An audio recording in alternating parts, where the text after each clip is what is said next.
Welcome back to our channel. આજે આપણે dry ફ્રૂટનું milkshake બનાવીશું. તો ચાલો રેસીપી સ્ટાર્ટ કરીએ. આજે આપણે મિક્સ ડ્રાય ફ્રૂટનું પ્રીમિક્સ રેડી કરશું. તો એના માટે આપણે કાજુ, બદામ, પિસ્તા, વોટરમેલન સીડ્સ, ખસખસ, ઇલાયચી અને ડ્રાઈડ રોઝ પેટલ્સ લીધી છે અને ધાગાવાળી સાકર લીધી છે.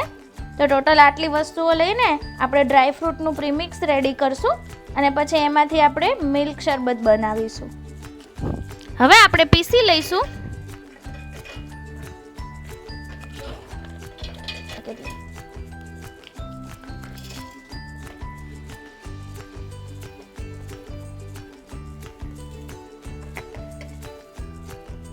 સાકર એડ કરી છે.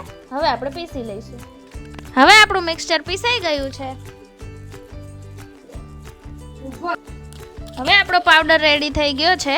તો હવે આપણે ઉપર ડ્રાય ફ્રૂટ્સ એડ કરશું.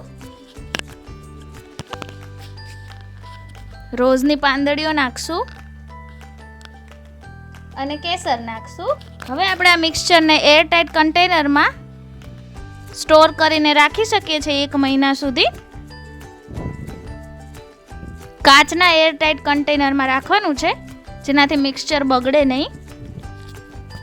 હવે આપણે ડ્રાય ફ્રૂટ મિલ્કશેક બનાવશું. તો એના માટે આપણે એક બાઉલમાં દૂધ ગરમ મૂકી દીધું છે. હવે આપણા દૂધમાં ઉભરો આવી ગયો છે તો કસ્ટર્ડ પાવડર એડ કરશું.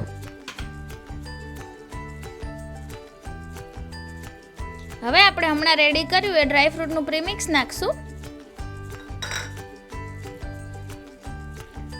અને હવે મિક્સ કરી લઈશું.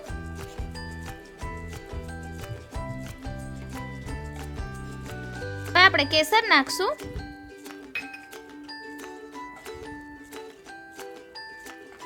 મિક્સ કરી લઈશું. હવે આપણું ડ્રાય ફ્રૂટ મિલ્કશેક રેડી છે. હવે આપણે એને ઠંડુ થવા દેશું. હવે આપણું ડ્રાય ફ્રૂટ મિલ્ક રેડી છે. તો હવે આપણે એમાં આઈસ ક્યુબ્સ નાખશું. હવે આપણું ડ્રાય ફ્રૂટ મિલ્કશેક રેડી છે. તમે જોઈ શકો છો બહુ જ સરસ બન્યું છે.